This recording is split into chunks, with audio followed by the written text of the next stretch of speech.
Well, thank you very much. We're here with the leaders of the restaurant industry. It's an industry that's been tremendously impacted by what's happening with COVID. It's an industry that we're working very hard with and on. We're looking at doing deductibility so that a corporation can use a restaurant, entertainment clubs, et cetera, and get deductibility. I think that'll really have a big impact. Steve can maybe talk about it, Steve Mnuchin.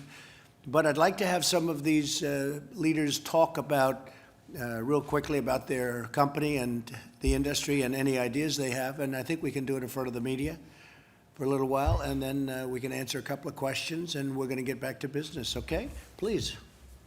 Well, Mr. President, Mr. Vice President, Secretary Mnuchin, Secretary Scalia, and everyone else here, including my brethren from the restaurant industry, thanks so much for having us here. It's an honor for me to be here representing 10,000 restaurants in the U.S. We have Burger King, Popeyes, and Tim Hortons. These restaurants are owned by small businesses.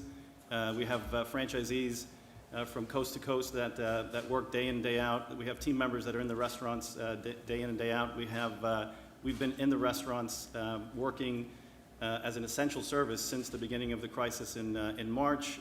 We have had our drive-thrus open and delivery open, but we've still had a tremendous impact on our business, and so we're really looking forward to the process of reopening the economy, reopening the country. We already have about 1,000 locations around the country that have started to open the dining rooms with reduced capacity. We've added PPE, we've added safe and social distancing in the restaurants to ensure that people can come in. We have acrylic screens in the front counter. We have masks and gloves for the employees to ensure that everyone feels safe, our guests and our team members. I just wanted to thank the President, Mr. President, and your administration. I think you've acted quickly, swiftly, and with good measure. The CARES Act and the PPP had a tremendous impact on our businesses. I think there's a lot we think that can do to make a very good program even better. One of the things that we've talked about as we were kind of chatting here is this idea of extending the 8-week deadline.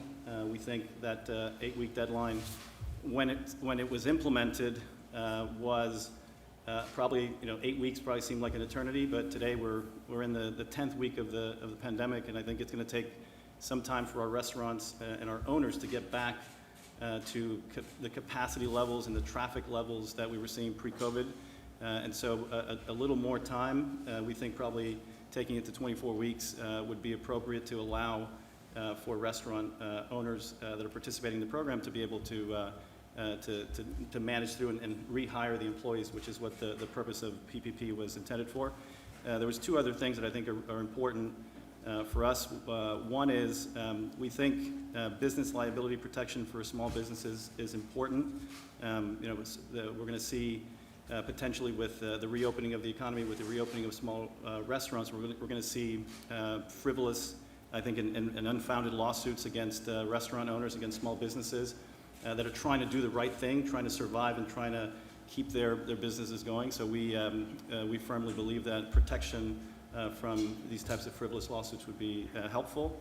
And then finally, to the extent that there's additional federal assistance that's targeted for the restaurant industry, I think the restaurant industry as a whole participated to the tune of about 9% of the PPP, and we think there should be additional funds available for us to be able to weather and continue to weather the storm. But we're really proud to be here, proud to be part of this extraordinary group of restaurant leaders, and thank you so much for the opportunity to be here. Well, thank you. That's a lot, 10,000 restaurants, and that's some big group and good group too. I know your chains, and I know a lot about your company. It's a great company, so you'll be back very soon. I have no doubt about it. And some of the things you mentioned we'll be talking about. I do want to say before we go further, so this was a very big day therapeutically, cure-wise, and vaccine-wise. Tremendous progress has been made, as I've been saying for 2 weeks, because I've been seeing what's going on and I think spearheading it largely. And this was a very, some big announcements are coming and have just come out, and the market's up almost 1,000 points. You'll check your market. I'm sure you did before you walked in the room, but I imagine your company's doing better today than it was a week ago, right? We're focused on the profitability of our franchisees. That's my focus. Okay, good. So what we have is big announcements coming, big announcements have already come, and tremendous progress has been made therapeutically, cure-wise, and also, obviously, vaccine. To me, therapeutically and cure is more important than vaccine because it's immediate. And if we have something, even people that are very sick right now, we try and expedite everything so it goes really quickly, really, really quickly, like let's get it going immediately. So if you have somebody that's not going to make it, if you have somebody that's going to pass away, going to die, and if we have something that we think works, we want to get them immediately into those hospitals or wherever the people are located. So that's being talked about also with the FDA, with Dr. Stephen Hahn, who's doing a fantastic job. And so we're trying to expedite things. But very importantly, just overall, what big news it is medically. We are so far ahead of where you would normally be just from a logistical standpoint. And that's the other thing. We're also gearing up and close to geared up because we have tremendous people in the military, so they'll be able to deliver service very rapidly. So a lot of good things are happening, and let's see what happens in the very near future. Steve, you have anything to say? Just want to add, Mr. President, that thank you for all being here. We appreciate how many people you employ as an industry and the special issues that we have, and we look forward to continuing to work with you. Good, thank you very much. How are you doing on deductibility, Steve? How's that going? Good? Good, please. Thank you, Mr. President. Really appreciate you gathering us here today. This is a great representation of restaurants from across the country. Jose with his 10,000, my 2 on Bourbon Street. I am the president and CEO of Galatoire's. We've been there since 1905. Yeah, right. And, you know, restaurants are the cornerstone of so many communities. Where some big business is absent, restaurants are there. And we employ so many people. We just appreciate how swiftly y'all have acted to bring relief our way. We think with just a few small changes in cover period and length of the cover period on the forgiveness of PPP, we have a real great opportunity. And, you know, just the very nature of restaurants in general, we rely on social interaction. So it makes us really unique that we were hit hard quickly, and it's going to make our comeback really difficult. That being said, I'm glad to hear your news. Yeah. That there's Well, my some- news negates what you just said, because Yeah. you would be back into business like you had it. Yeah. No seats lost, et cetera, et cetera. So Yeah. we'll see what happens, but it certainly negates it, yeah. Yeah. So, you know, in the interim, we appreciate the opportunity to be in front of you. Longer cure periods on the test periods on the loans would be incredible. You know, a city like New Orleans, we have 1,500 restaurants, but only 400,000 people. And so when you look at that, how do we survive? We survive with leisure and business travelers. 19 million visitors last year. And that being said, you know, it's going to take us a little time to ramp back up. So we're looking forward to that period of time, and we believe that you guys have the opportunity to help us. We greatly appreciate it. We've survived Hurricane Katrina. We've survived the BP oil spill. Yeah. Restaurateurs are a resilient group, very tenacious, and so we're there, and we appreciate your help. So your area was amazing because it was hit hard, but it was very late. We didn't think it was going to be hit at all, and then all of a sudden it spiked up after you had a certain event. Yeah. And who knows what caused it, but maybe it was that. Yeah. And then it's doing incredibly well right now. It's really down at a low Yeah, number. we've made great progress. The governor's done a really good job. That being said, you know, 25% capacity is tough. To literally think agree. that this week when we reopen at 25%, we'll lose No. more money than last week because now we're incurring expenses. You got to get 100%, okay? Yes, You got sir. to get up, and I hope it's going to be up very fast. I hope the governor does that pretty quickly. Let's see how it goes. A lot has to do with what I said in my opening remarks. Ivanka, do you have anything to say? I know you like this industry. Well, I've spoken with many of the people around this table over the course of the past several weeks and beforehand, and I do think it's worth noting the Paycheck Protection Program has given restaurants alone, that industry alone, over $30 billion of relief. representing 250,000 restaurants nationwide, and that's just where we are today. So the feedback has been tremendously helpful.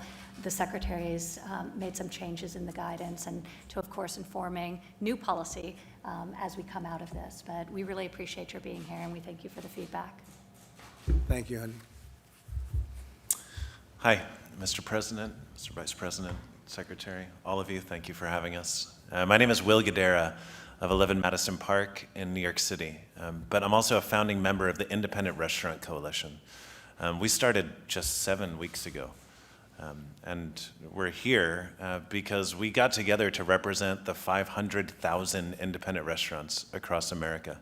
I'm talking about the mom and pops, your local diner, the pizza place, the pasta joint, and the 3 Michelin star restaurant, and honestly, everything in between.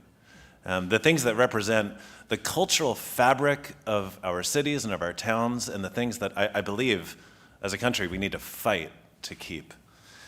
We also represent the 11 million people that work in those independent restaurants across the country. Listen, it's clear that this administration cares about our industry. And it's also clear that all of you understand the extent to which we are more specifically vulnerable than a lot of other industries in America. And I think that's why we're here today. And so I think it's just important to take a moment and acknowledge that and say thank you that we're taking this time. Thank you, Will, very much. PPP is important, and the changes that have already been talked about and are going to continue being talked about today are very important. And if those changes are made such that people feel confidence that they can spend that money and have it forgiven, I think that will be the thing that allows our restaurants to reopen. That said, we need something more than that that is specific to independent restaurants in order for our restaurants to stay open.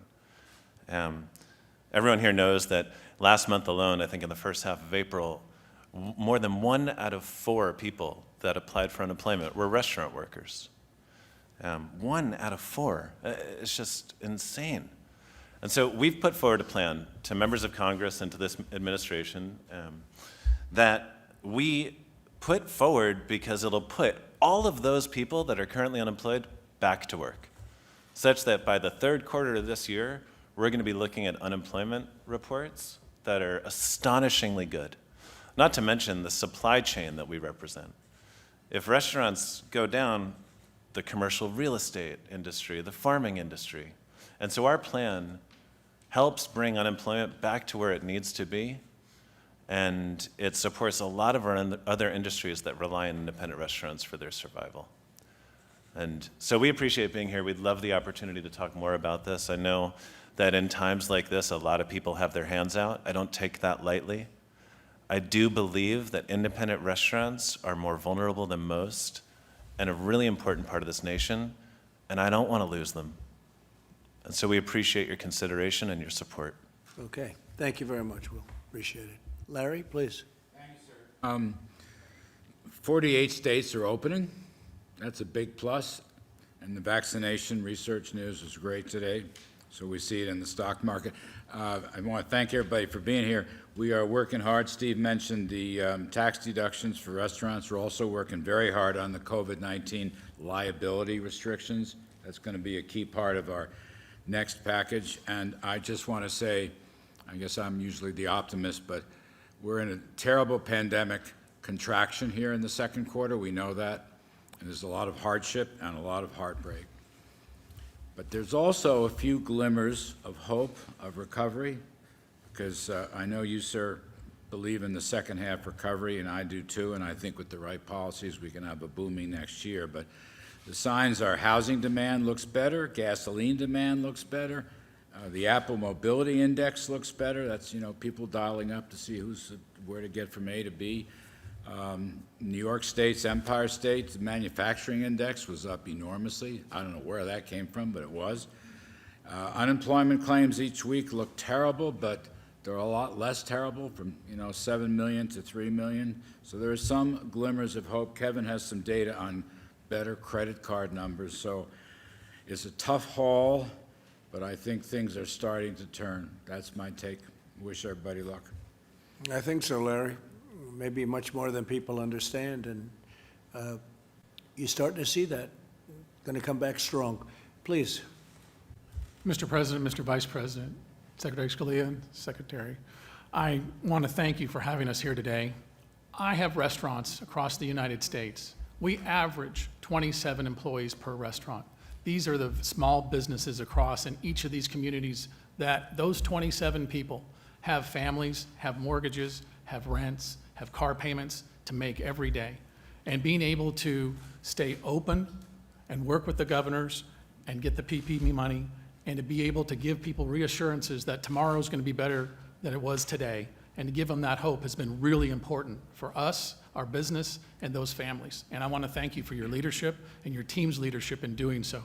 One of the things we talk about in the business is how well we talk about treating others and bringing people into the family and bringing them into the restaurant like you're bringing them into your home. And that's what we do in the restaurant business every day. We treat everyone like family. And doing so and having the leadership here has been really helpful to us and the entire industry. And frankly, 8 weeks, 9 weeks ago, I was thinking about this Chinese nightmare, and I didn't want it to affect the American dream that we all had. And I'm a success story about the American dream, going from $3.45 an hour starting at the front counter in a fast food restaurant to what we have today. And I couldn't be prouder. How many restaurants? I own and operate 765 restaurants across the United States now. That's fantastic. And, Wow. and it's, I couldn't be, it's an American dream, sir. And I appreciate everything everyone's doing here to keep that dream going. And tomorrow is going to be better than today, and I appreciate that. Thank you. If we get deductibility, you'll do better than you did 2 months ago. Thank you, sir. That's my opinion. Please, go ahead, Kevin. Give it, Yeah. let us know what's going to happen. Yeah, sir, first of all, you might recall when we first started talking about the economic damage that was coming from the shutdown, that we emphasized right from the beginning that this industry and the travel industry were going to be the hardest hit. And so we've been focused like a laser beam on coming up with policy ideas to do something about it. And as you said, we've got a really good plan. The thing I could say is that if you look at the real-time data, as Larry said, that you really are starting to see glimmers of hope. And maybe even like you could even characterize it a little more optimistically than that. Larry's being super cautious, but the credit card data are really going up. The number of businesses open in the country is skyrocketing. I mean, the country's getting back now, and I think that there's a great reason for optimism for this group because you can really see things going much, much faster forward than I expected. I know I was pretty depressed about how bad it looked and how slow it was going to be a few weeks ago, but now you can really see it turning on faster than I thought. There's a tremendous demand, tremendous pent-up demand. It's true. Don't forget, we turned it off artificially. It was just stopped. We went from the greatest economy in history of any country to we have to stop. And we saved, by doing that, millions of lives. We saved hundreds of thousands, but probably millions of lives. And we did the right thing, and now we have to open, and now we're going to do great. And if this comes along, what we're hearing medically from these great companies, these great geniuses, if this happens, that's really going to be something. So, great job, thank you. Thank you, sir. Please. Mr. President, Mr. Vice President, Secretary Scalia, Secretary Mnuchin, it's an honor to be here today. My name is Marvin Irby, and on behalf of the National Restaurant Association, thank you for convening this meeting of these industry leaders on this very important subject. To be honest with you, normally at this time, I'd spend a lot of time telling you about this industry. But what's been clear over the last several months is that you get it. This administration gets it. You know everything about our world-famous chefs, our esteemed independents, our beloved brands that dot every community in this country. And I'm proud to say that for over 100 years, the National Restaurant Association has represented all restaurants that play a key role in our society and an integral role in our food chain. I have the opportunity that I get to speak to restaurateurs every single day. And I can confirm we desperately want to reopen. Our restaurants are desperate and are heartbroken that at this time we can't provide the support and the comfort to the communities in which we serve. For too many restaurants right now, An incident happened 60 days ago that has crippled us, and before today's news, we did not see an end date until later this year. Programs like the Paycheck Protection Program are an incredible first step. And thank you, Secretary Mnuchin, for this program, which has benefited millions of small companies throughout this country. We also appreciate Ivanka Trump's dedication to our industry, and I personally want to thank you for the time you've taken to talk to our board over the last months of this crisis. Mr. President, the Payroll Protection Program would be a godsend if we could make one change, if we could extend the time that we have to spend the proceeds. In too many communities today, the 8-week period is simply not enough time. So how much time are you on? 24 weeks? How about 30 weeks? 30 weeks works. 30 How weeks about- works. How about 75 weeks? I know a couple of you, you'll never stop, right? I know a couple of guys in this room. Now, I understand. So you think it needs to be, what would you say would be a minimum length? 24 weeks. How much? 24 weeks. You need to give our smaller restaurateurs the opportunities to open, to begin to have demand, and bring back the employees. Is that, what were you going to say in terms of timing? Yeah, I think for the PPP fixes, if we could take it from 8 weeks to 24 weeks, Is that the term, yeah, more or less the term you're thinking about? and then move June 30th to October 31st. If those two changes were made to that program, it would change it dramatically. What's more important, that or deductibility? That. Yes. Deductibility is amazing, but it's almost like we need to build the house first. Deductibility is the thing that makes the house. Does anybody disagree with that? Because I think deductibility is the biggest thing you can possibly do. Mr. Does President, anybody? I think that if what he's saying is, if we could get the 24 weeks, which gets us to October 31st, basically, right? This allows us to get the young restaurateurs going and spend the money that you intended for them so that we can get out and show them what a great job you guys are doing. But you're pretty unified on the number 24, right? Yes, sir. 24. Okay. And Go ahead, please, The finish. best thing about it, it's no additional money. It's an extension of the current program. Okay. So, Got it. Oh, the deductibility thing is great. Can I just I just ask? don't want to not support that. I think it's just a matter of waiting. We need to get the restaurants open first, and these changes allow us to get them open.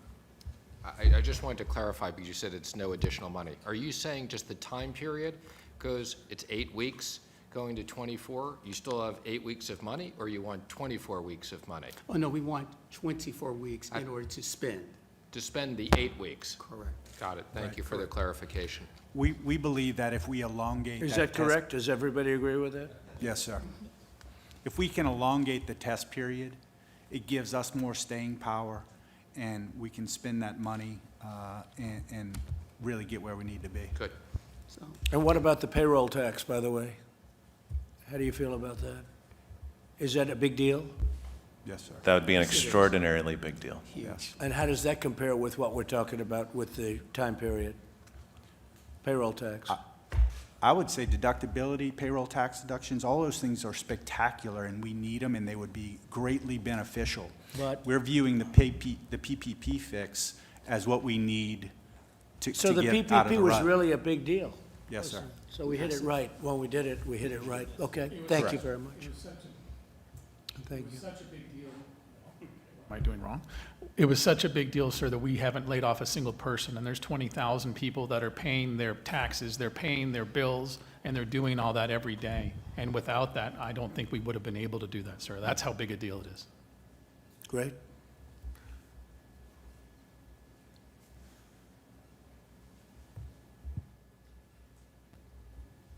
Mr. President, Mr. Vice President, good afternoon. Thank you so much for your leadership.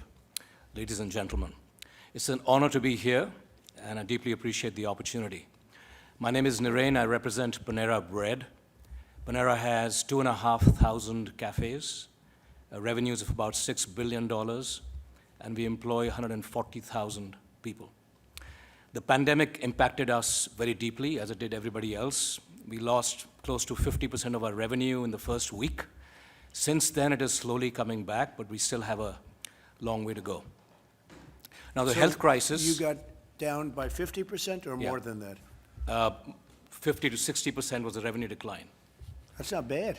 And and I think what's good is that it's actually coming back since that time. Good. Thanks to a lot of the innovation that we've been able to do. Good. But, so you got maximum, though, 50% of revenue loss. Yeah. How'd you keep the other 50%? So the 50% that we have by ensuring, so fortunately, I think in Panera, we have very strong omni-channel business. Right. So we have delivery, rapid pickup, drive-through. You did very well. And so on. That's Yeah. great. Great job. Go ahead. Yeah. So I think we've had to innovate very quickly, and I'll share some of those ideas. So I believe that the health crisis is now becoming a financial crisis, with 36 million Americans unemployed, and a humanitarian crisis as well, with about 54 million Americans fighting hunger. And therefore, I think opening up the economy right now in a phased manner is the right thing to do. I also believe that we as leaders need to also step up and do the right thing at this time, and do what we can do, what's in our control.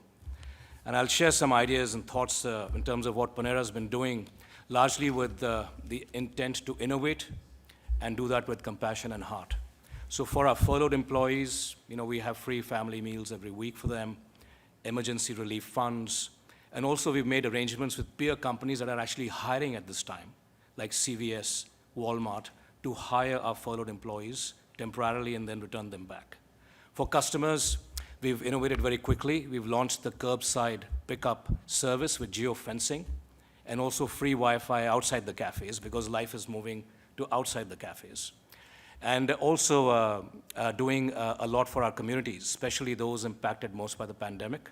So doctors and nurses, we are serving about 50,000 meals to doctors and nurses in New York, children in the state of Ohio with our partnership with USDA.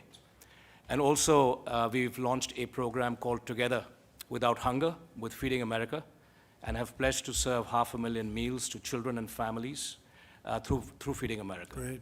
So I think it's very important at this time that I think we need to also step up and contribute.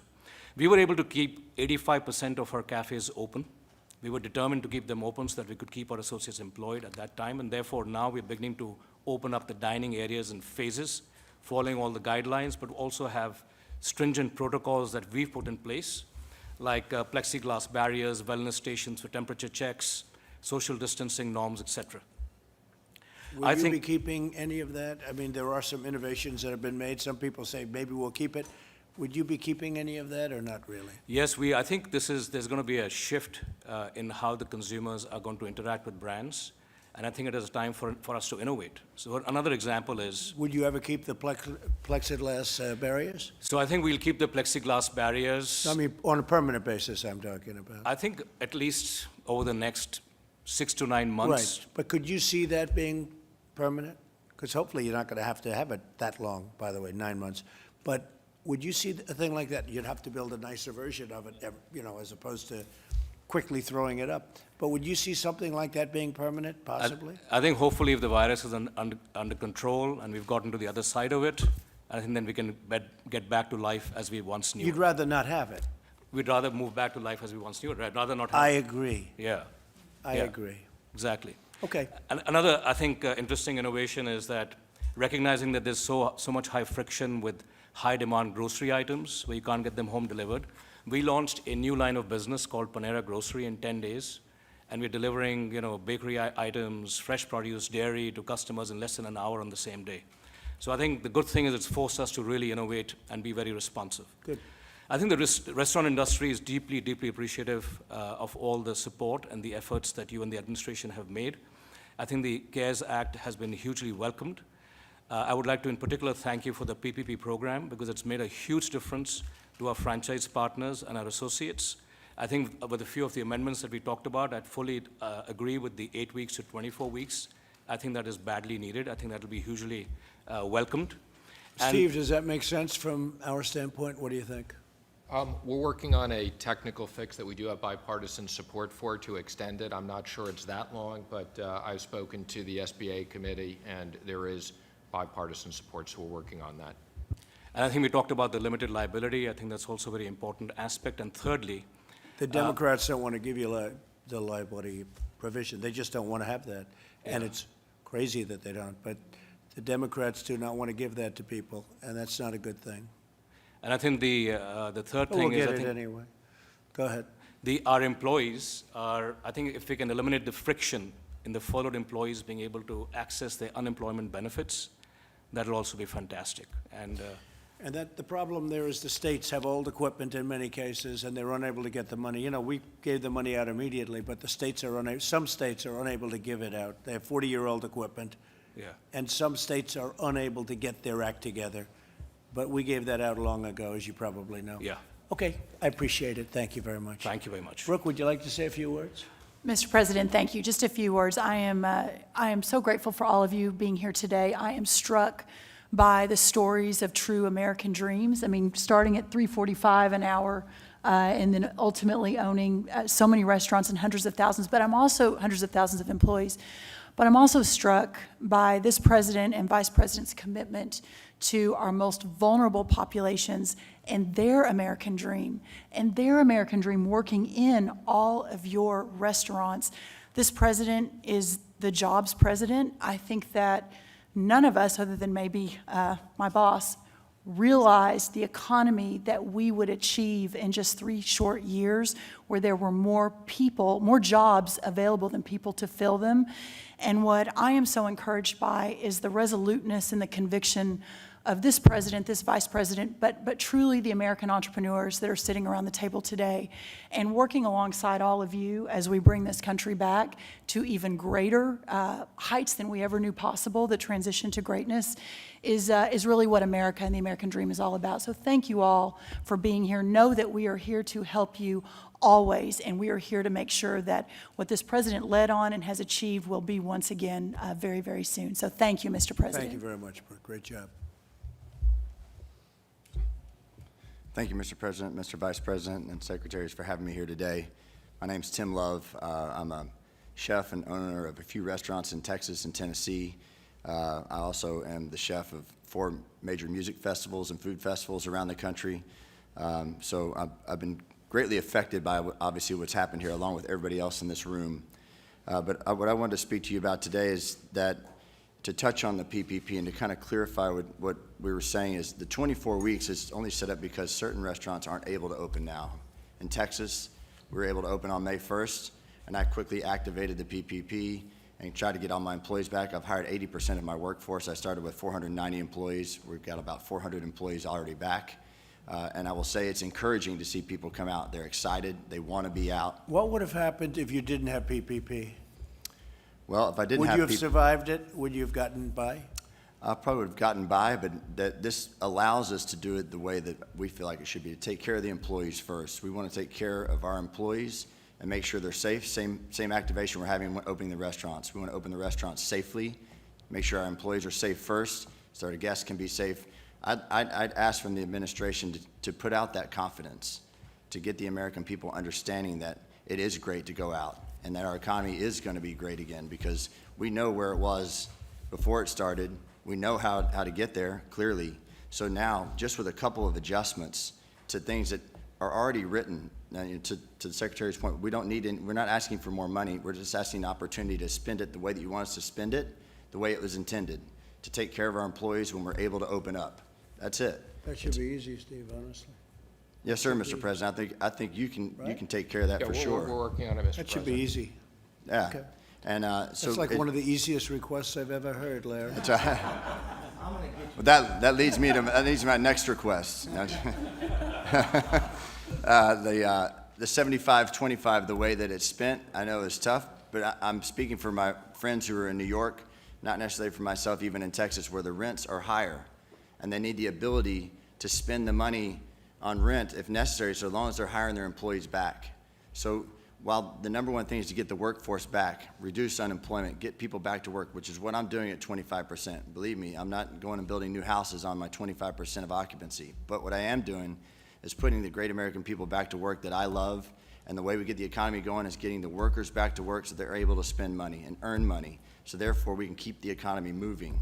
And so those two adjustments to the PPP, which, you know, don't require any extra money from the administration, from Congress, allows us to really move the economy forward, which I know is one of your number one things, especially as we're moving along this year. And I think you can get a lot of people in our industry, the workers, the people work very, very hard to get behind you, just to show that kind of confidence. I think you will. How many restaurants are there total, everything, in the United States? How many are there?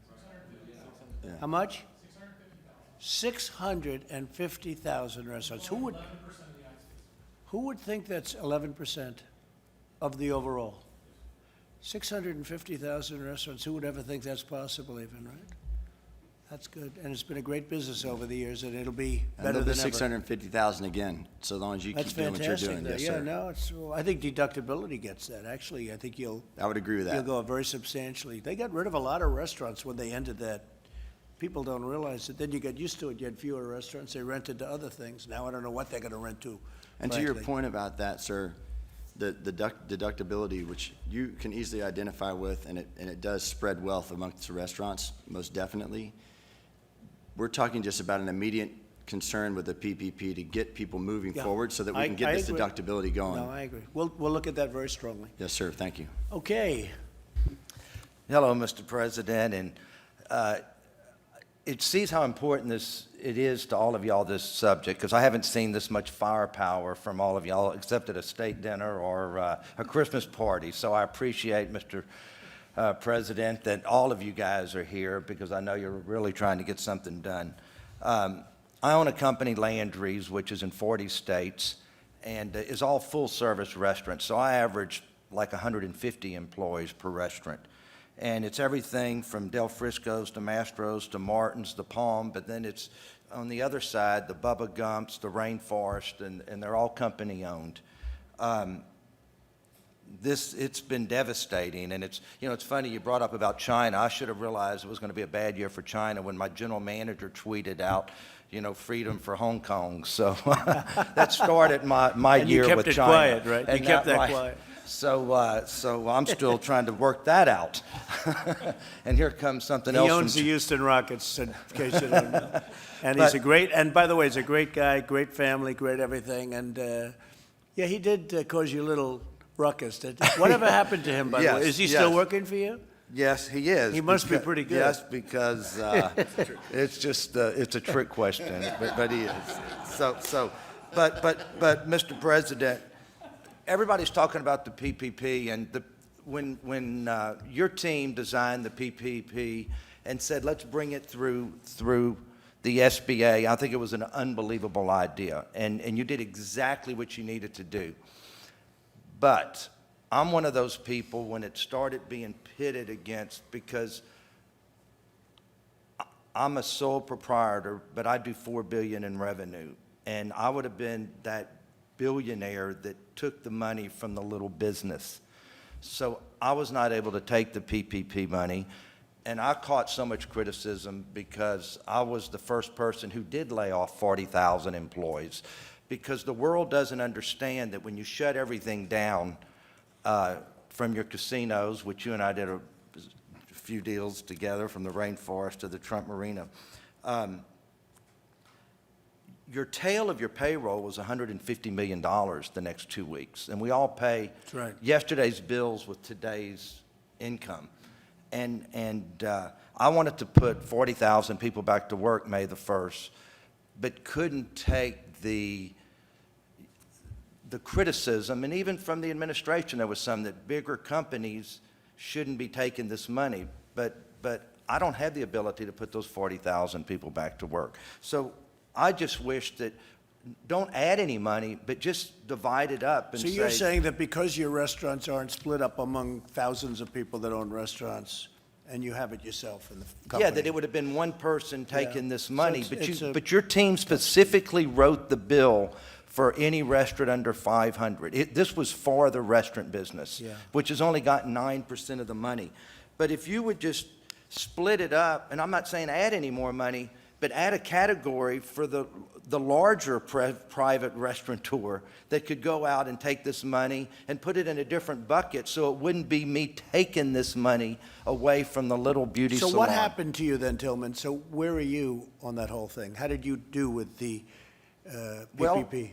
How did it work out for your company? I took the money and sent it back and did not spend a dollar of it because Because they found out you're very rich and they said, what the hell? You know what? But I also was the first person that opened the leveraged finance market and went and borrowed $300 million Yeah. at 12%, where just 3 months earlier borrowed at 3% because I needed the liquidity to keep the company afloat. So what'd you do? You went out very early, right? For the money. And you found the market it was opened even at that early days. Yes, I borrowed $300 million to add to liquidity, but it wasn't enough to hire back all my employees, which I would have loved to have done with the PPP. What'd you do with your basketball players that are making $25 million a year? I have 2 of them that make 40, Russell and James. By the way, they are good players. They are good, but yes, they are getting paid Could I because there's a ask you, just collective out of bargaining agreement, and that's why. Tillman, what's going to happen with basketball? Can you give us because I would be interested. Do you have any idea what they're doing now? Yes. Go I ahead. think what they're doing is waiting to see what happens in certain states and if we're going to be able to play, making sure the virus continues to go in the right direction in the next few weeks. And I think that if things keep going the way that it's going, I think the NBA, the commissioner, Adam Silver, who's done an unbelievable job through this, and the owners, I think, will make the decision to try to start the season up again. Will you finish the season or not? I think that there's talk about finishing the season, playing X amount of games. The players need to play to get paid, and right now they're taking a 25% pay cut, and because they own 50% of our revenues, the players, unlike the other sports, and so they want that revenue and that television revenue, even if it's not the people in the stands revenue, so they can get paid. Could you go immediately to playoffs, or is that not really possible? I think that they would I think that we would play some games just to get it going again I and agree. create the interest and then go right into the playoffs. But I think it'll be great for America. We're all missing sports and everybody, wants to see these great NBA teams. But Good luck with that. thank you. But just create a category for us, Mr. Secretary. Well, Steve, what do you think about that? I mean, he's got a unique situation. He has a lot of restaurants. It's a big company, but, But I can't pay You have him. other people where the company is the same size, but you have 2,000 owners. What do you think of that? Well, it's a complicated issue, Mr. President. That is As a I've complicated- said before, we didn't anticipate the Los Angeles Lakers, who I'm a big fan of, would be taking a PPP loan. And as a result of that, there was a lot of backlash around that. paid it back? And we went through the certifications. I'm saying that for the media. and, They paid it. Again, we realize the issue, how it impacts your workers, and we're sympathetic to that. This was a program for companies that were not necessarily quite as big, but Yeah, we but this is understand different your than the issue. Lakers. The Lakers are a basketball team. This is a man that owns how many restaurants do you own? 600 restaurants, but they're all full-service restaurants. I have 60,000 employees, and you don't have the ability to pay them. I'm happy to follow up with you. We don't need to have this in front of No, but all it of is our interesting friends, for the but, press to hear it because they understand the complexity of it.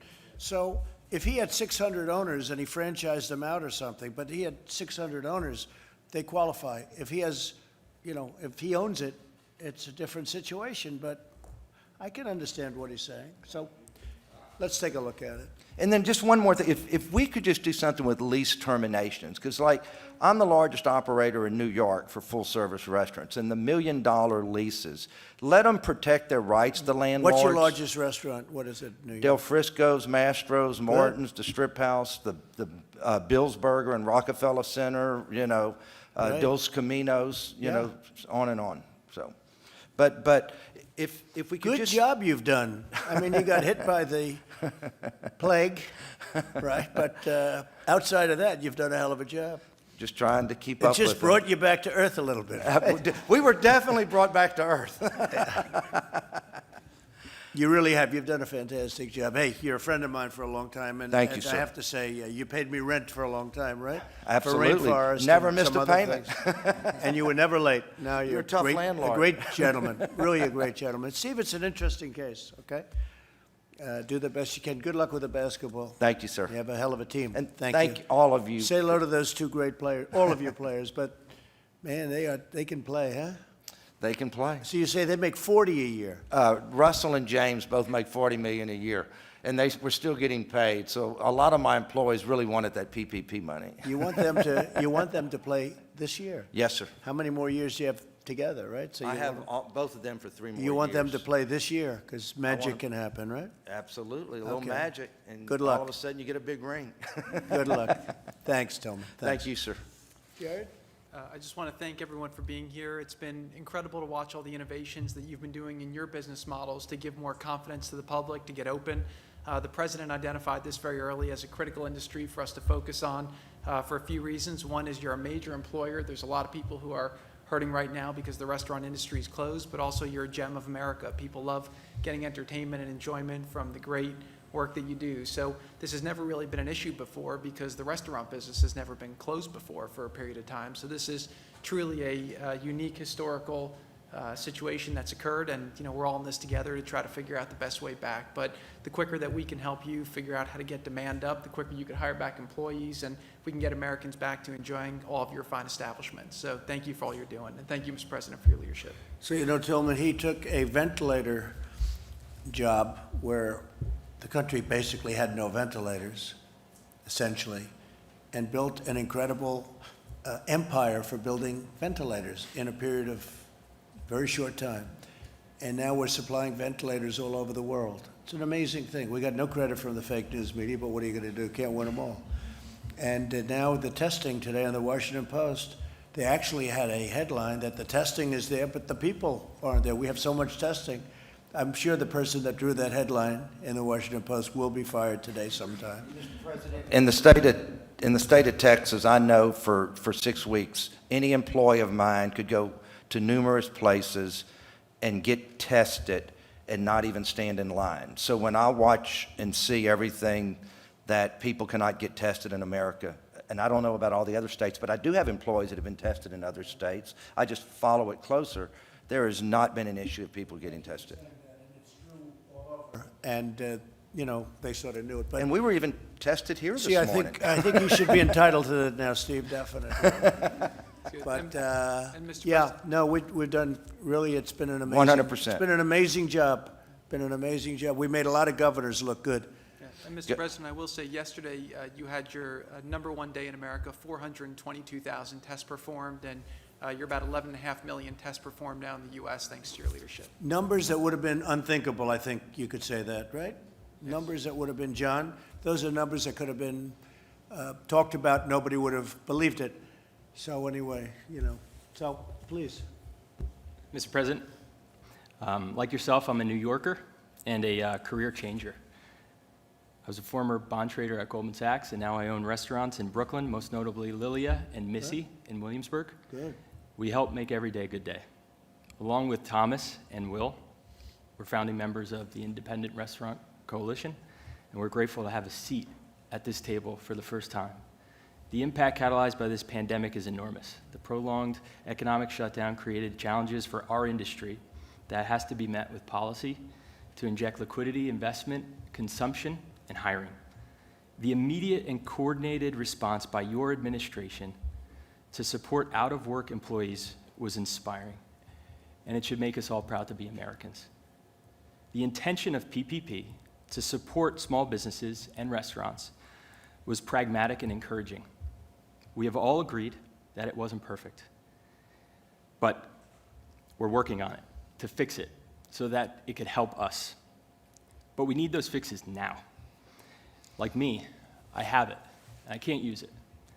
I'm in the clock zone of 8 weeks. PPP is a bridge. So do you agree with what they're saying in terms of timing? Immediately, it must happen. And you agree with the 24 number? Yes, absolutely. Did you guys meet before this or something? No, did you have a little meeting to discuss this, perhaps? Yeah, okay. well- Now I feel better, because everyone's exactly What wants the is, same thing. what is incredible about this independent restaurant coalition, this did not exist 7 weeks ago. Restaurant owners didn't talk to each other, ever. And we were I able bring to. people together. You've seen that in government.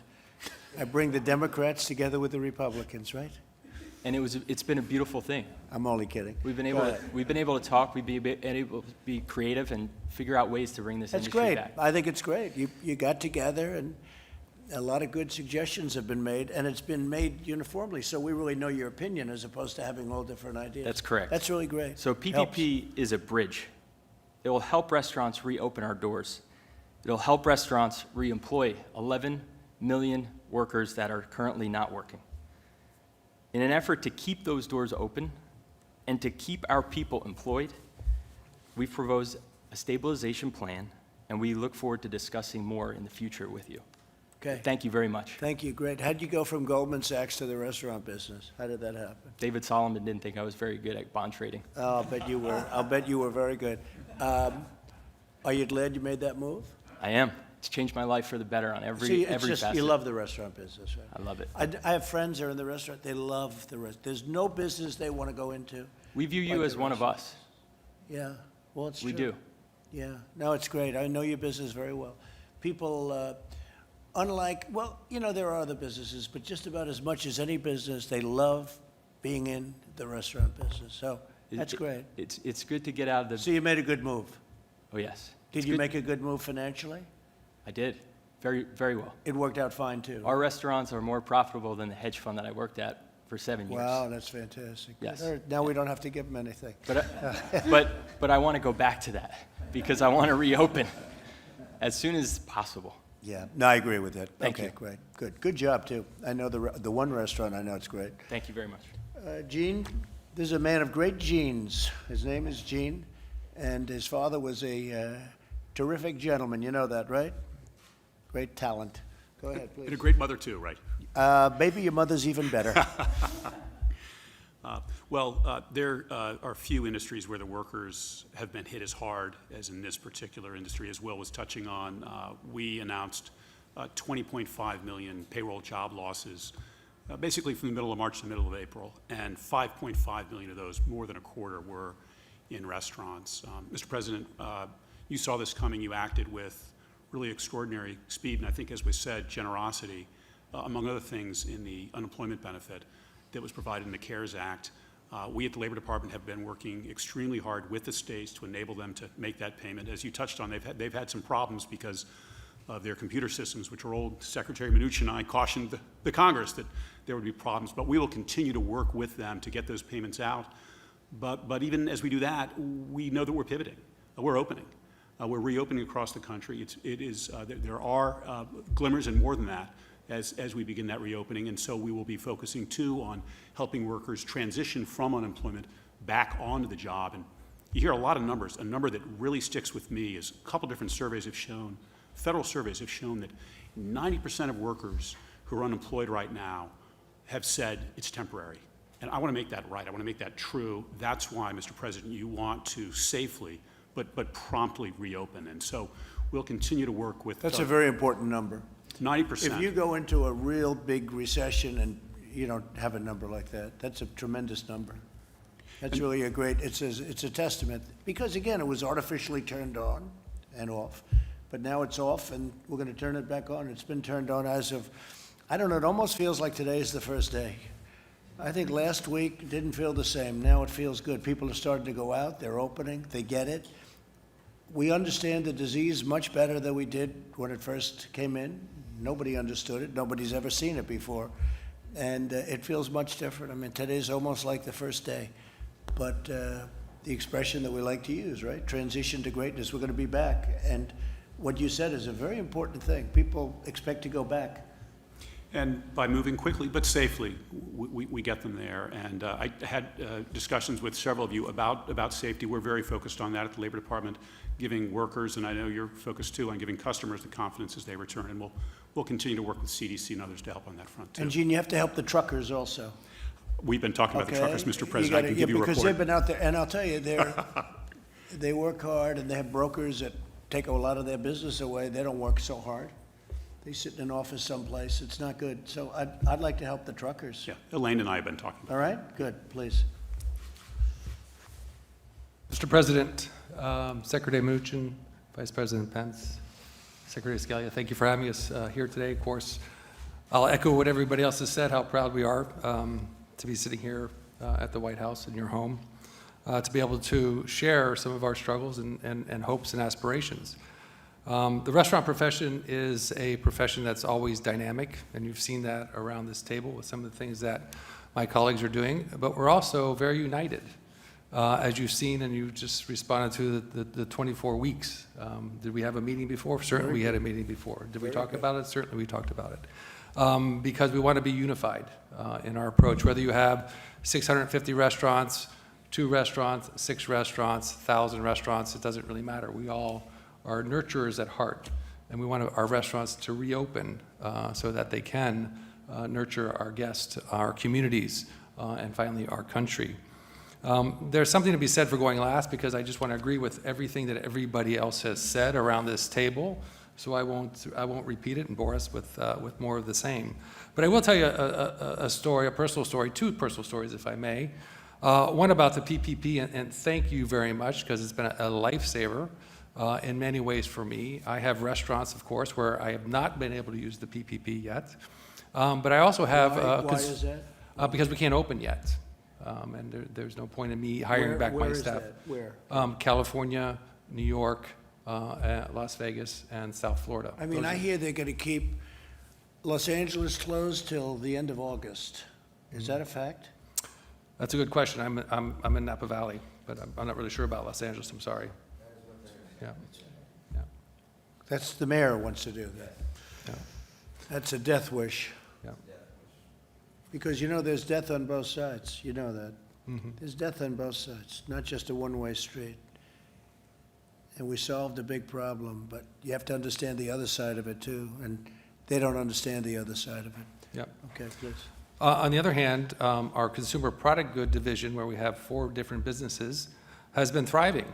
And we have taken our PPP money and then rehired 100% of the staff in those 4 companies. So I look at that, and I'm extremely thankful and grateful for all the work that you and your team have done so quickly to help us.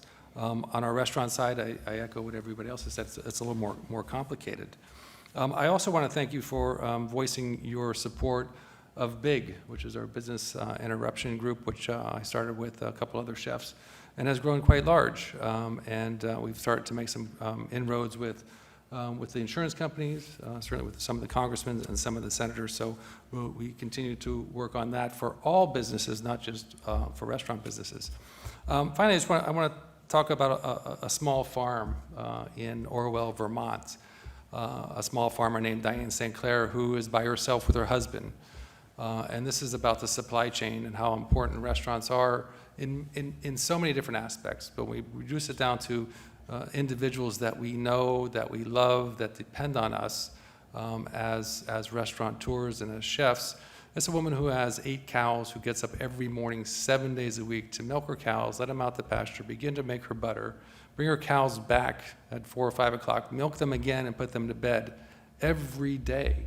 I am the sole source of her revenue. She's not able to sell her butter anywhere else, so she's not making butter today. The impact that restaurants have in our communities, in our states, and in our country are extraordinary. We are, in many cases, the first job people have. My first job was in a restaurant as a dishwasher, making a little less than $350, but that was just of my age. And being able to move up. We give people the second chance in restaurants. And finally, people's last jobs are in restaurants. Those who are retired and on benefits are augmenting their benefits by working in restaurants. We don't really care about your education. We're not concerned about where you come from, your religious beliefs. We are open to everybody. We employ the most women of anybody beside the federal government, the most single-parent women. It's just extraordinary how much we embrace our entire country and what we do. And what we do at heart is we nurture. I became a chef, and I remember the day I decided to become a chef. I'd been cooking for several years. July 1977 in Narragansett, Rhode Island, working for a French chef named Roland Hennon, who asked me one day, "Why do cooks cook?" And I was certainly intimidated. I was young, and I said, "Chef, I don't know. Why do cooks cook?" He said, "We cook to nurture people." And there was something inside of me that resonated with, and I embraced the idea of nurturing people. And I have 1,200 employees. There are over 1,180 who are unemployed today that I desperately want to bring back to work so that we can not only nurture each other, but nurture those who come into our restaurants. Again, I want to thank you for having us here today. I want to thank all my colleagues for articulating everything that we wanted to say in such a profound way, and I appreciate the opportunity. So thank you, Mr. President. Thank you very much. Beautiful story with the woman with the 8 cows. Yep. You wouldn't think that. Restaurateurs do, especially, I guess, some with an individual restaurant or a couple of restaurants, they do that a lot, don't they? They buy directly.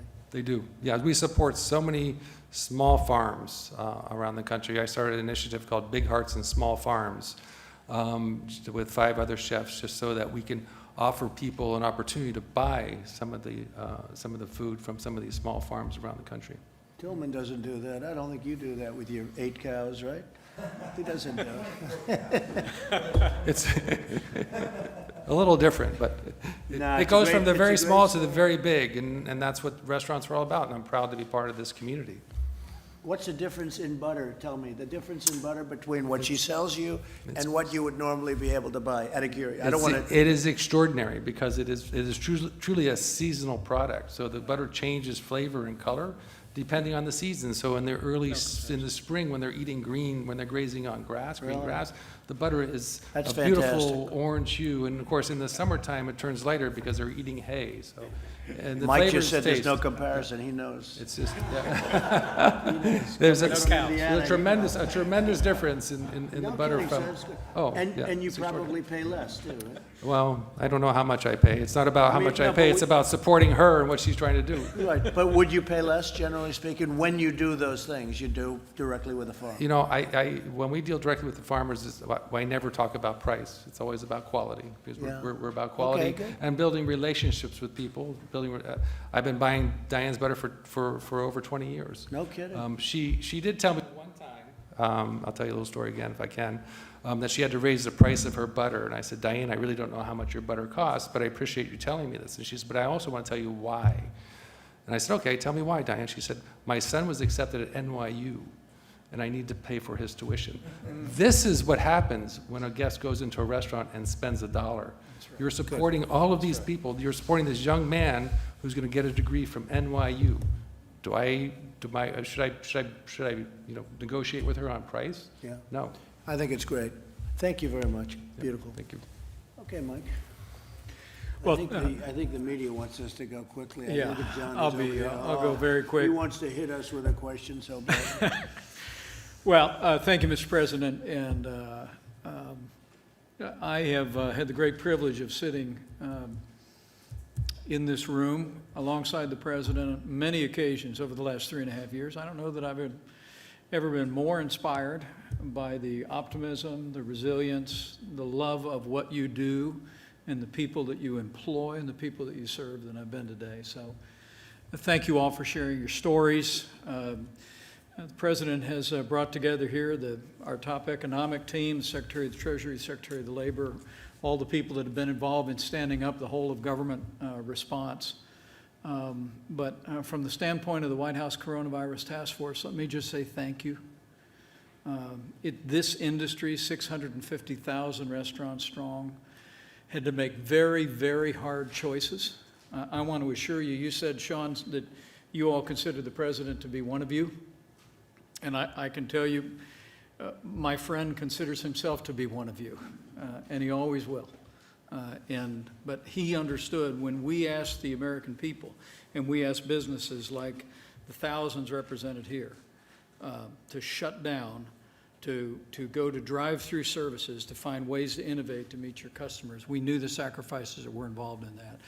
The President directed our economic team to find a way, paycheck protection, to stand up and come alongside. But your decision, your company's decision to put the health of your employees, the health of your customers, the health of your community first, saved lives. And you are to be commended. And on behalf of the President and all of us who've worked 7 days a week on this issue here at the national level, I want to say thank you. The President and I are going to dismiss in a few minutes, and we're going to go to our weekly call with America's governors. And I'm proud, as the President is, that as we sit here today, 48 states have announced plans to reopen. It was a month ago the President had our task force release a plan to open up America again. And America is opening back up. And I just want to assure you that the counsel that you have given us today will continue to inform ways that we can support not just this industry and the communities, but support your state's efforts to safely and responsibly reopen and put America back to work. One last thing, Mr. President. One of the great success stories of this pandemic has been that the food supply has not been interrupted. And I honestly didn't know, Mr. President, before we got into this, that roughly half of America's food needs are met in restaurants and in those 650,000 establishments that we're talking about here today. And through this pandemic, not only did you innovate, you found ways to continue to meet that food need and keep food on the table of Americans, but I also heard just a week ago that it was restaurants that were transferring what you had in storage to your local grocery stores, to your local food banks, to make sure that Americans didn't miss any meals in the course of this pandemic. So for all those reasons, I say thank you, and just know that in this President and in this entire team, we are going to be partners with you, and we're going to bring back America and all of America's great restaurants bigger and better than ever before. And it's going to be sooner than you think.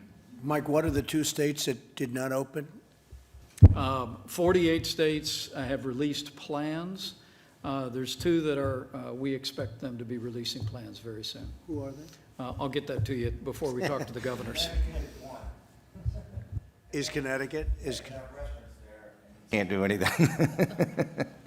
So. It'll open. It'll happen quickly. So just briefly, the Paycheck Protection Program has delivered over $30 billion in aid to more than 250,000 restaurants. Up to 95% of that funding is going directly to the workers' payroll. You know that?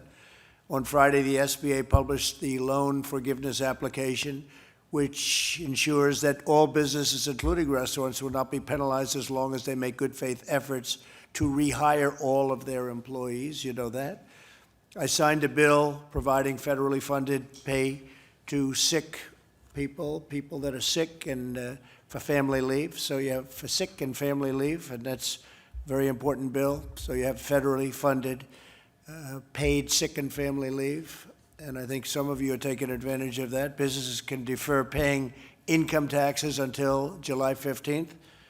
We gave that extension. Business can claim tax refunds by deducting their losses from the 2018 through 2020 against taxes they paid for the previous 5 years. That's a big deal.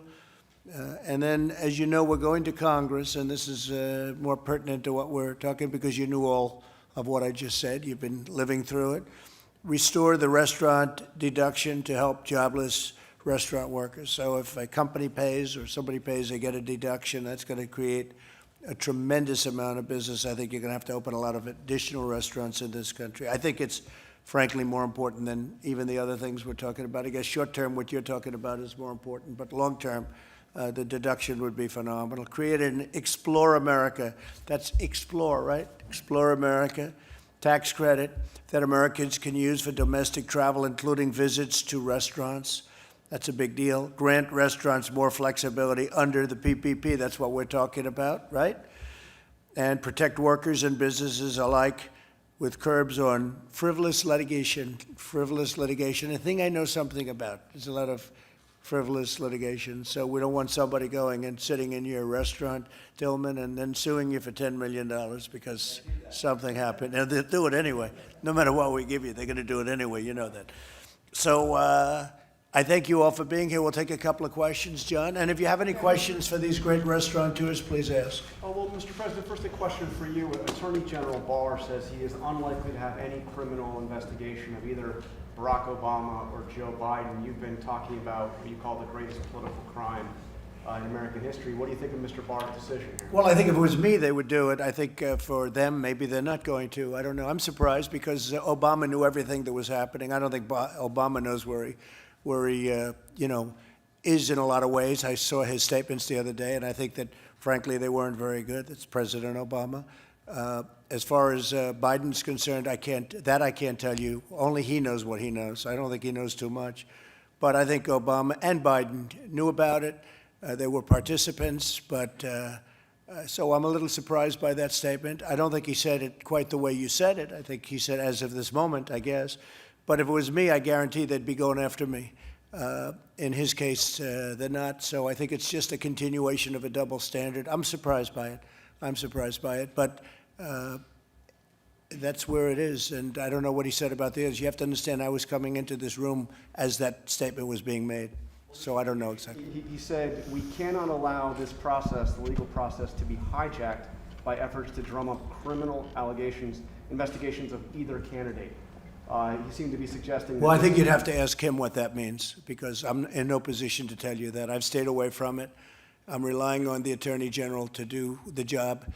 And so I don't know exactly what he said because I was in this room. Disappointed if there is no criminal investigation of Biden or Obama? I don't say disappointed or not, but I have no doubt that they were involved in this hoax, one of the worst things ever to befall this country in terms of political scandal. I have absolutely no doubt that Obama and Biden were involved, and as to whether or not it was criminal, I would think it would be very serious, very, very serious. It was a takedown of a president, regardless of me. It happened to be me. And in my opinion, it was an illegal takedown. And but I'm going to let the Attorney General make all of those decisions. I've stayed out of it because it's the appropriate thing to do. I wouldn't have to stay out of it, as you know, but I've decided to stay out of it. So I would say that I heard that just a little while ago, a few minutes ago. I'll have to look at it exactly as to what was said, what was meant. I will say this, we have an honorable Attorney General. He's going to do an honorable job. He's a very honorable man, and he's going to do a very honorable job. But I am surprised only in that I have no doubt, personally I have no doubt, but he may have another feeling. I have no doubt that they were involved in it. It's a hoax. It started off with a Russian hoax. It went to a Ukraine hoax. It's just a whole big disgrace. And this country has better things to do. It's a disgrace. What they've done to this country with these phony investigations, the Mueller investigation was a waste of time from day one. They knew it was a waste of time. It proved to be a waste of time. I think there are a lot of bad people involved, and they should pay a very big price if they were caught. So we'll see what happens. But I rely on the Attorney General. He's a very honorable man. Okay, any other questions? Peter Navarro, who said the CDC let the country down in terms of testing? I think they work very hard. Don't forget, they've been here for many years. It's not, they don't work for me, they work for the country. They've worked very hard. When we took over in terms of, getting involved, Mike headed up the task force. He worked with CDC, and I could ask Mike to give you part of it. But I will say they had no test, and one of the tests had a problem very early on, but that was quickly remedied, and now we have the best tests anywhere in the world. I think I give ourselves a lot of that credit, a lot of the brilliant people that worked on testing, a lot of the brilliant people that worked on the ventilators, to a point where we have the best testing in the world, we have the best ventilators and distribution in the most ventilators in the world. It's not even close. So I can't do it. I would like to ask Mike that question. CDC, you work with them all the time, certainly much more than I do, Mike. Oh, we do, Mr. President, and let me say, I think Peter Navarro's point was that CDC and our public health labs at the state level were operating with an arcane testing system, and it was one of the reasons why early on we brought in all of the commercial labs around the country. The president created a consortium of these commercial labs, and we reinvented testing in America. That's the reason why at the end of February, we had done a total of 8,400 tests at that time using state public labs and the CDC labs. But because of the president's efforts with basically innovating testing in America, we now reached 11 million tests. I think you heard the statistics, more than 400,000 tests yesterday. And we're actually hearing, as the president said earlier, we're hearing reports of excess capacity that I think the state of New York, Governor Cuomo reported that he has the ability to test 15,000 people a day, but they were only testing 5,000 people.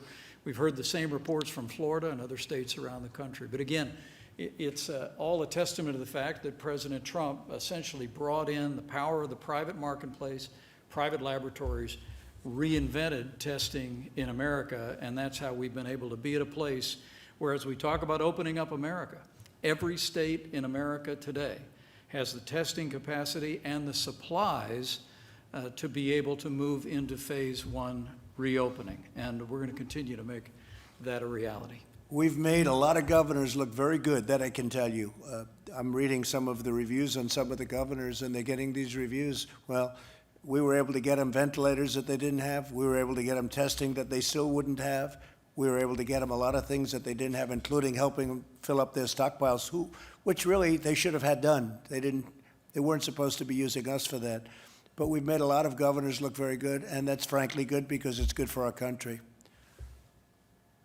Okay? President, why did you pass up an opportunity to speak to the World Health Organization earlier, their virtual meeting today? I chose not to make a statement today. I'll be giving them a statement sometime in the near future, but I chose not to give a statement. I think they've done a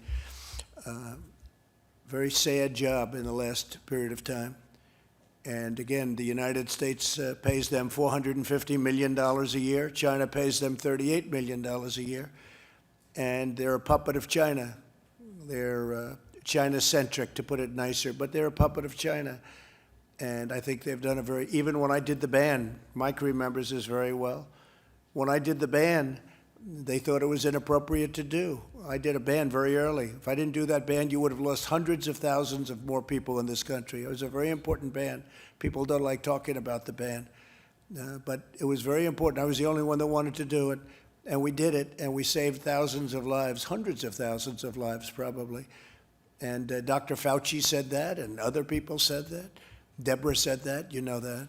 But the World Health Organization was against it. They were against me doing the ban. They said, you don't need it, it's too much, it's too severe, it's too all of these things, and they turned out to be wrong. Sleepy Joe Biden said the same thing. He came out, he said I was xenophobic. You believe that one, Tillman? I was xenophobic because I said you can't come in if you come from China. You can't come into our country very early. And Biden said I was xenophobic. Town in San Francisco at the same time. That's my guy. We always got along, didn't we? The twins, they call us. So, no, it's a very sad thing. So I'm not happy with the World Health Organization, and guess what? There's some of the people around this table who would understand being in a business, in some cases international. I'm not happy with the World Trade Organization at all either. Explain, sir, why you decided to fire the Inspector General at the State Department? Yeah, I don't know him at all. I never even heard of him, but I was asked to by the State Department, by Mike. I offered most of my people, almost all of them, I said, you know, these are Obama appointees, and if you'd like to let him go, I think you should let him go, but that's up to you. He's an Obama employee. I understand he had a lot of problems with the DOD. There was an investigation on him, on the Inspector General. I don't know anything about it. So I don't know him, never heard of him, but they asked me to terminate him. I have the absolute right as president to terminate. I said, who appointed him? And they said, President Obama. I said, look, I'll terminate him. I don't know what's going on other than that, but you'd have to ask Mike Pompeo. But they did ask me to do it, and I did it. I have the right to terminate the Inspector Generals. And I would have suggested, and I did suggest in pretty much all cases, you get rid of the Attorney Generals because it happens to be very political, whether you like it or not. And many of these people were Obama appointments. And so I just got rid of them. And you've got some criticism from Democrats in Congress who are saying this is a pattern of you trying to avoid having accountability. And if I didn't fire them, they would have criticized me too. They'd criticize no matter what you do. You know, if you have too many ventilators, they'll say, gee, he has too many ventilators. If you don't have enough, they'll say he doesn't have enough. No matter what you do, between that and their partner, the fake news media, they'll find something. No, I don't know the gentleman. I was happy to do it. Mike requested that I do it. He should have done it a long time ago, in my opinion. He's an Obama appointment, and he had some difficulty. But I just don't know who he is. I don't know. I never heard his name. Do you believe there is a role for inspector generals to keep an administration Yeah, like but I think they yours have or to be anyone else fair. as accountable? Sure, but I think they have to be fair. And I think it's a death wish when you, and I told my people, I said, I think you should, study your situation, but let us know. I think we've been treated very unfairly by inspector generals. I can go into instances, but I'm not going to do it now. But the inspector generals, when they're put in by Obama, just like it could be that if they were put in by me and it was somebody else's administration, especially the other party, it could very well be that you'd be treated unfairly. But we've had a lot of cases where we thought that was unfair. They asked me to do that. I think the big thing is that they should have asked me to do it a long time ago. You said you don't know him, sir. What was he doing that was treating you unfairly? I don't know. I don't know anything about him. I don't know anything about him other than the State Department and Mike in particular. I guess they weren't happy with the job he's doing or something. So because it's my right to do it, I said, sure, I'll do it. I've gotten rid of a lot of inspector generals. Every president has. I think every president has gotten rid of probably more than I have.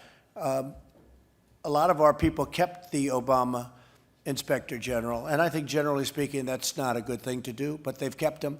But I told them for 3 years, I said, anybody wants to get rid of their inspector generals because they were appointed by President Obama, I think you should do so. Some of them didn't, but now a couple of them are doing it now. Yeah, go ahead. There is an appearance of a conflict of interest if Secretary Pompeo is asking you to fire an inspector general. That I can't tell you. I don't think so. I think maybe he thinks he's being treated unfairly. Again, he asked me if that would be possible. I said, I'll do that, sure. I think it should have been done a long time ago, frankly. And this is a man that has had some controversy, this inspector general. But so again, I don't know anything. I haven't even read much about him. I see that it's a little bit of a story, not much of a story, because everybody agrees that I have the absolute right to fire the inspector generals. I think they should have done it a long time ago. Yes, please. Mr. President, some of these executives today told you they expect the recovery to be a little bumpy, could take a little while. Are you forecasting a faster bounce back? I think they're forecasting a very fast bounce back. I mean, I see great optimism. These are big restaurant people that are really up on the business. They're very successful. They've been very successful. They'll be, I think, even more successful again, especially if we get deductibility. And no, I really enjoyed this. This was a long meeting for me. Normally I wouldn't say at a meeting this long, Tillman, but I liked hearing about your great basketball team. I didn't know those guys got paid 40. I thought they made 25. That's interesting. For the record, my casino in Louisiana opened up today, and it opened up extremely, extremely busy in Louisiana. So that's good to know that people are coming out.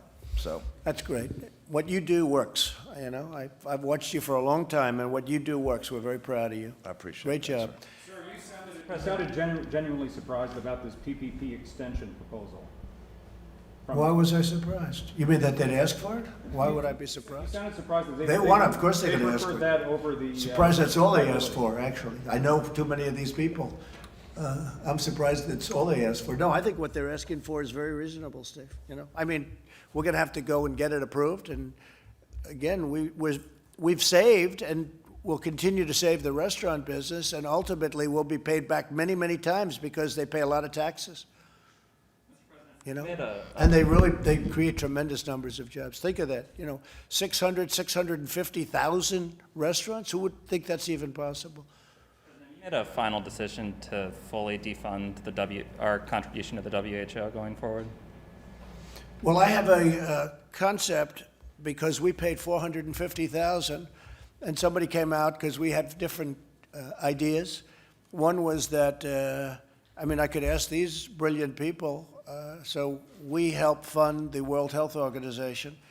We use it like everyone else does. They gave us a lot of very bad advice, terrible advice. They were wrong so much, always on the side of China. China paid $40 million last year, and we've been paying $450 million a year for many years. Somehow that doesn't work out too well. So I was thinking about bringing our 450 down to 40. And some people thought that was too much. So we're going to make a decision fairly soon. But I think it's very unfair when we're paying 450. For many, many years, we've been paying 300, 400, 450, almost 500 sometimes. And we're not treated right. And we're not treated by World Trade. We're not treated right either, the World Trade Organization. China there is considered a developing nation. If you're a developing nation, you get massive tax advantages and other advantages. Well, I want the United States to be a developing nation then, okay? We should get the same advantages as China gets. Why should China get advantages over the United States? Because they got somebody to say they're a developing nation. And so that's under review also. Secretary Pompeo was reportedly under investigation both for having staffers do personal errands like walking his dog and picking up his dry cleaning, and concerns that he may have subverted the will of Congress with Saudi deals with Saudi arms deals. Are you concerned that he may have made this request to avoid an investigation? Well, I don't know anything about it. I heard about it at the same time maybe you heard about it. I don't know anything about it. I mean, you mean he's under investigation because he had somebody walk his dog from the government? I don't know. Doesn't sound, I don't think it sounds like that important. I mean, you have a man that's supposed to be, and he's a brilliant guy, #1 at West Point, #1 at Harvard, I believe, Harvard Law School or close. But he was #1 at West Point, #1 at Harvard Law School, or very close to #1. And they're bothered because he's having somebody walk his dog, as you're telling me. I didn't know that. I didn't hear that. I didn't know about an investigation. But this is what you get with the Democrats. Here's a man supposed to be negotiating war and peace with major, major countries, with weaponry like the world has never seen before. And the Democrats and the fake news media, they're interested in a man who's walking their dog, and maybe he's busy, and maybe he's negotiating with Kim Jong-un, okay, about nuclear weapons, so that he'd say, please, could you walk my dog? Do you mind walking my dog? I'm talking to Kim Jong-un, or I'm talking to President Xi about paying us for some of the damage they've caused to the world and to us. Please walk my dog. To who? A Secret Service person or somebody, right? I don't know. I think this country has a long way to go. The priorities are really screwed up when I read this. Now, I don't know anything about the investigation, but you just tell me about walking a dog, and what'd you say, doing dishes? Saudi arms deals, sir. What Saudi arms deals? Explain. Congress passed a law to restrict sales to Saudi Arabia over certain arms out of concern over their use in the Yemeni crisis. So the question is whether Secretary Pompeo tried to subvert the deal with actions that he may have taken on. I don't think so. I mean, I think that when somebody pays us a fortune for, arms, we should get the deal done. I will tell you that. I don't know what you're talking about. I know this, that we have countries that want to buy our arms, and we make it so difficult for them that they end up going to Russia and China. And under my administration, if they're friendly countries, I try and make it as easy as possible. If they want to buy our fighter jets, and if they want to give us billions and billions of dollars, and they have other alternatives, including China, Russia, and others, I think we should make it as easy as possible for them, and we should take the jobs and take the money, because it's billions of dollars. And in past administrations, they waited so long that people wouldn't even want to do business with us.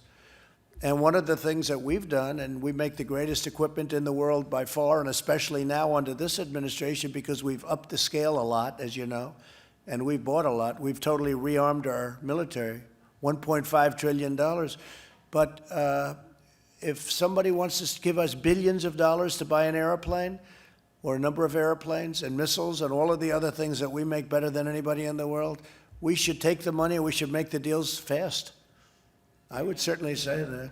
Even if it leads to human rights. Why don't you take your mask off? Just for a second, please. Don't worry about Jeff. Jeff, why don't you move out of his way so he doesn't infect you, please? Sure. I don't want you to become infected. Even if it results in human rights abuses, that was Congress's concern with these Human rights? abuses. I don't know. That I don't know. I mean, you tell me something that I never heard of. Now you're talking about human rights abuses. You'll figure something out, I'm sure. Look, he's a high-quality person, Mike. He's a very high quality, he's a very brilliant guy. And now I have you telling me about dog walking, washing dishes. And you know what? I'd rather have him on the phone with some world leader than have him wash dishes because maybe his wife isn't there or his kids are there. What are you telling me? It's terrible. It's so stupid. You know how stupid that sounds to the world? Unbelievable. Okay, yeah. Reaction to President Obama's speeches over the weekend? Hey, look, I think he was an incompetent president. I think President Obama was one of the worst presidents in the history of our country. I think he was an incompetent president. I know what he left us. He left us a broken military. He left us a military that ISIS was all over the place, and I got rid of it. I knocked out 100% of the caliphate, and even you will admit that, John. And when I came in, it was a mess. But we had a broken military. We had a depleted military. We had little on the shelves, if you talk about pandemics. We had a country that was a mess. We were paying high taxes. We were paying, and outside of this artificial event that took place 2 months ago, and I'm going to build the country into stronger and better than it was even then. And it's already happening, and you can see it. You can see it today. Just take a look at the stock market. Look at what's going on. Look at the great numbers that are being called, and look at these medical companies calling in. And we're talking about more than one. So many things are happening. But I think President Obama was an incompetent president. He did a terrible job. And by the way, there was great division in our country with President Obama. You didn't see it as much, but there was tremendous division in our country. Okay? There's division now, too, right? I think we'll have great, yeah. Success brings. We had a great success going. Things were really going along, and then China gave us a wonderful gift, okay? And it wasn't pretty. It came out of China, just in case you had any questions, John. It came out of China, spread to Europe, but also came here. And the whole world became infected by this horrible thing that they unleashed one way or the other. Not a good situation, not a good situation. I'm not a man that likes taking what happened to us, and it was totally preventable. They could have stopped it at the source. They knew it was happening. We wanted to go in. Others wanted to go in. They wouldn't let the world, as you know, they wouldn't let other countries go in. Other countries wanted to. World Health wanted to. In all fairness to World Health, they wouldn't let World Health in. And we're a part of World Health. They wouldn't let them in either. They could have stopped it at the source, and they chose not to. And yet, they stopped them from going to Wuhan into different parts of China. So you couldn't go into Beijing. What do you think of that, Tillman? You couldn't go into China, but I better not get you involved in a China thing. You got enough problems with. Restaurants in China are back, though. They are doing business. I'm asking an interesting guy that question. But seriously, look, they wouldn't let him into China, but they'd let him into Europe, and they'd let him into all over the world, including the United States. It's lucky I did the ban. That's all I can tell you. It's lucky I did the ban. Okay, how about one or two more? Yeah. How you're going to specifically make China be held responsible? Well, I'm not going to tell you that question. Why would I tell you?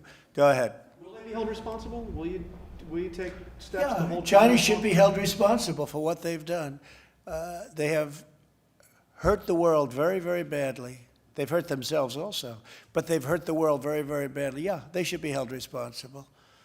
Okay? You tweeted recently that this whole whistleblower racket needs to be looked at very Sure. closely, and it is causing great injustice. I had a fake whistleblower. Sure. Who I had a should fake whistleblower originally. He was a faker because when he looked at he wrote down a conversation that was totally different from the conversation I actually had with the president of Ukraine. It was a fake whistleblower. And by the way, everybody knows who he is. He's a political operative. You know that. John knows who he is. You know him better than anybody, John, right? He's a faker, and he was a fake whistleblower, and it was a phony, disgraceful period of time, and we came out well. You know why we came out well? Because everyone recognized it for what it was, just a political witch hunt. But he was a fake whistleblower. he wrote a story that bore no resemblance to the conversation that I had with the president of Ukraine. Nothing whatsoever. And by the way, the Inspector General, he went by the whistleblower. He didn't want to see the conversation that I had. When he saw the conversation that I had, he said, well, that bears no resemblance to what the whistleblower said. Why did he look first before he ran to Congress? He ran to Congress like he couldn't get there fast enough with a whistleblower report. But when they offered him to see the actual conversation, and we called the head of Ukraine, and we said, we'd like to expose the conversation that we had, if you don't mind. He said, what was wrong with that? That conversation, as I say, was perfect. It was a perfect conversation. Not a thing said wrong. That's why we had, other than half a vote from Romney, and Romney's, loser, but other than a half a vote we had from Romney, I got 52.5% to a half. In the House, we got 196 to nothing, 196 to nothing. The Republicans were so unified, not because they all liked me, but because they knew this was a horrible thing that happened. But he was a fake whistleblower. He reported on a conversation that didn't happen, just like Shifty Schiff. Shifty Schiff went up before Congress, and because he has immunity, in other words, you can't put him in jail if he lies, because they have immunity in the halls of Congress, in the Great Hall. So he made a statement that was totally different from what I said. You know that. 8 times quid pro quo. There were no quid pro quos, nothing, 0. 8 times, over and over again. And he made it as though that was the conversation. But he knew that wasn't the conversation I had. And any place else, he would have been thrown out of office and put in jail for what he did. But he had immunity because he made it in the halls. It should be the opposite. If you make a statement like that, if you lie, you should get double penalties, okay? So, that's the way it goes. So you had a phony whistleblower, and this other guy with the hydroxychloroquine, okay? Well, he went out, and he's the one that approved the hydroxychloroquine. He's the one that signed the application. He also happens to be, if you look, see whether or not, I won't put it on me, I'll put it on you. See whether or not he was a big contributor to the Democrats. See whether or not he wanted the Democrats to win. No, there's a lot of bad things coming out about him. But you people don't want to write the news, But if you look, but he's the one that signed the application, the very important form. He signed it. Now, if he doesn't believe in it, why would he sign it? And a lot of good things have come out about the hydroxy. A lot of good things have come out. And you'd be surprised at how many people are taking it, especially the frontline workers, before you catch it. The frontline workers, many, many are taking it. I happen to be taking it. I'm taking it, hydroxychloroquine. When? Right now, yeah. A couple of weeks ago, I started taking it. Because I think it's good. I've heard a lot of good stories. And if it's not good, I'll tell you right, I'm not going to get hurt by it. It's been around for 40 years for malaria, for lupus, for other things. I take it. Frontline workers take it. A lot of doctors take it. A lot of doctors take it. I take it. Yeah, I hope to not be able to take it soon because, I hope they come up with some answer. But I think people should be allowed to. I got a letter from a doctor the other day from Westchester, New York, around the area. He didn't want anything. He just said, sir, I have hundreds of patients, and I give them hydroxychloroquine. I give them the Z-Pak, which is zithromycin, and I give them zinc. And out of the hundreds of patients, many hundreds, over 300 patients, I haven't lost one. He said, please keep pressing that, sir. And if you look at that phony report that was put in, that report on the hydroxy was given to people that were in extraordinarily bad condition. Extraordinarily bad. People that were dying. No, I think for whatever it's worth, I take it. I would have told you that 3-4 days ago, but we never had a chance because you never asked me the question. Did the White House doctor recommend that you take that? Is that why you're Yeah, White House doctor. Didn't recommend. No, I asked him, what do you think? He said, well, if you'd like it. I said, yeah, I'd like it. I'd like to take it. A lot of people are taking it. A lot of frontline workers are taking hydroxychloroquine.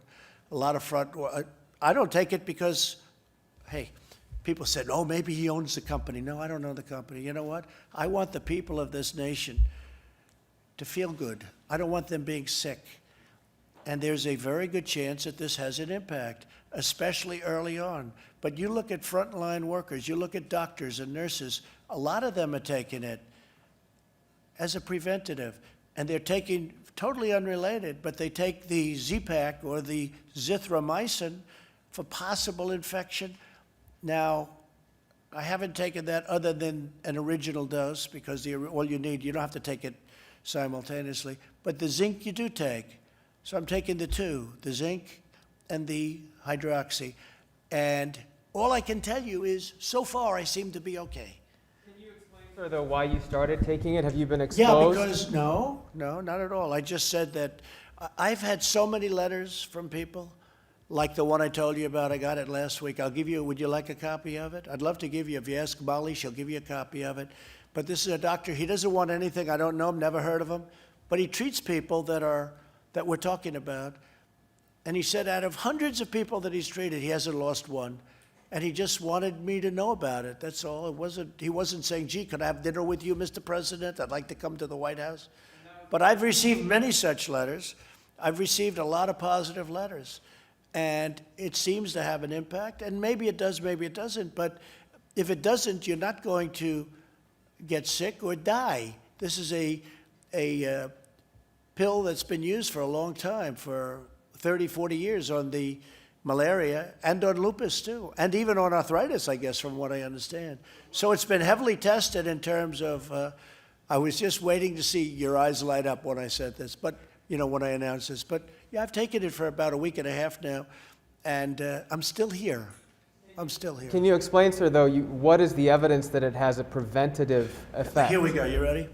Here's my evidence. I get a lot of positive calls about it. The only negative I've heard was the study where they gave it, was it the VA, with, people that aren't big Trump fans gave it, and we've done the greatest job maybe of anything in the VA, because I got VA Choice and VA Accountability, both approved. Accountability, Tillman, is where you can fire bad people that work in the VA, that you couldn't fire them. We had thousands of people that were sadists, that were stealing, that were robbers, that were horrible people. They'd beat up our veterans. They couldn't do it in prime time, but they did it when they were sick. And we got accountability. Nobody thought you could get it because of the unions and civil service. I got it passed so that now you fire bad people in the VA. We got rid of tremendously bad people that should have never been there. But I also got, probably even more importantly, if you can say that, maybe not, VA Choice. So if you have to wait online for a doctor, you go outside, you have a private doctor, we pay the bill. We work out deals with doctors. We have pricing. So you go out, you pay the bill. And it was a great thing that we did. So we've done a great job with the VA, but they had a report come out. And the results of the report, it was a very unscientific report, by the way, but I get a lot of tremendously positive news on the hydroxy. And I say, hey, you know the expression I've used, John? What do you have to lose? Okay, what do you have to lose? So I have been taking it for about a week and a half. Every day? At some point, every day. I take a pill every day. At some point, I'll stop. What I'd like to do is I'd like to have the cure and or the vaccine, and that'll happen, I think, very soon. And you've had no symptoms, sir? Zero symptoms. No, I haven't had any. No, I test every couple of days. They want to test me, for obvious reasons. I mean, I am the president, so they want to test me. I don't want to be tested, but they want to test me. So every couple of days I get tested, and I've shown always negative, right? Negative, is that the term you use for this, right? Negative, totally negative. No symptoms, no nothing. But no, I take it because I think I hear very good things. Again, you have to go to frontline workers. Many frontline workers take it, and they seem to be doing very well. Any other members of your administration, Vice President Pence or your family No, members but I wouldn't be taken them? surprised. I don't want to ask them because that's a personal decision as to whether or not you want to say. I just want to be open with the American public because, I happen to think it's good. I do want the letter given because this letter made, not in terms of my taking it, but I thought it was a very well-crafted letter by a man who's a respected doctor up in Westchester, maybe a little beyond Westchester, a little up higher, and in New York. And he didn't want anything. He just wanted me to know the results of what he's doing as a doctor. And he was so happy with the fact that I fight for this stuff. And then we have this crazy whistleblower, this fake whistleblower get out and try and, knock it. Who signed the application? He did all this, he did the signing. He was a believer at one point, I assume. Otherwise, he shouldn't have signed it. No matter who told him to, he shouldn't have signed it. Okay, one more question, that's it. Thank you all very much.